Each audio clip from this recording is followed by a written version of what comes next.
Hello guys, maayong hapon sa iyong tanan. So karon day guys is nagluto ko og binaguongan nga uyap guys. Kung ano na siya guys, kanang nga uyap guys is templado na siya og bitsin ug asukar. So karon ang akong gibuhat is ako siyang gimekos-mekos. So ang ako dayong ingredients na guys is isa ka tibuok nga garlic, isa ka tibuok nga onion, dayon sili optional na guys ug ganahan mo butang og sili. Dayon 2 pouch of ketchup, isa ka magic sarap, dayon 2 ka plat nga oil kay 1.5 man na atong uyap nga kuha na siya, kumbaga may timpla na. Tinimplahan ng uyap 1.5.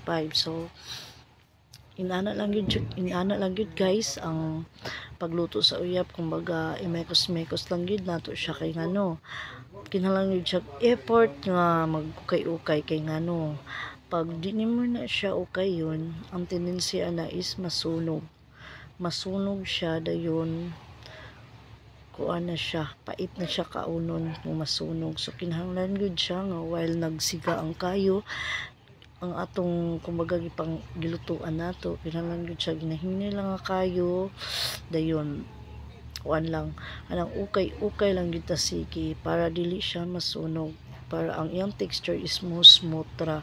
So kinahanglan yun na siya guys ha, kung magluto ta uyap kinahanglan jud ketchup para ang texture sa uyap is smooth, so na siya smooth. So inaana lang yun guys, kinahanglan jud import ang pagluto sa uyap. Mekos-mekos lang yun na siya tanan guys, kumbaga nagisa na nato ang panakot ana guys kay kumbaga gi ako ra man siyang gipino-pino guys. So kumbaga dali ra kayo siya na absorb sa oil, dali ra siya naluto dayon nanara guys. So mekos-mekos lang yun until mag golden brown na siya guys. So nagpasabot pag golden brown na ato na siyang haunon kay kumbaga luto na, kay ug ma-overcook na siya guys masunog kay kabalo mo ang uyap is gagmay jud kay na siya guys. So di jud na siya kinahanglan kag kayos. Diri tama tong video ko guys, thank you for watching, bye.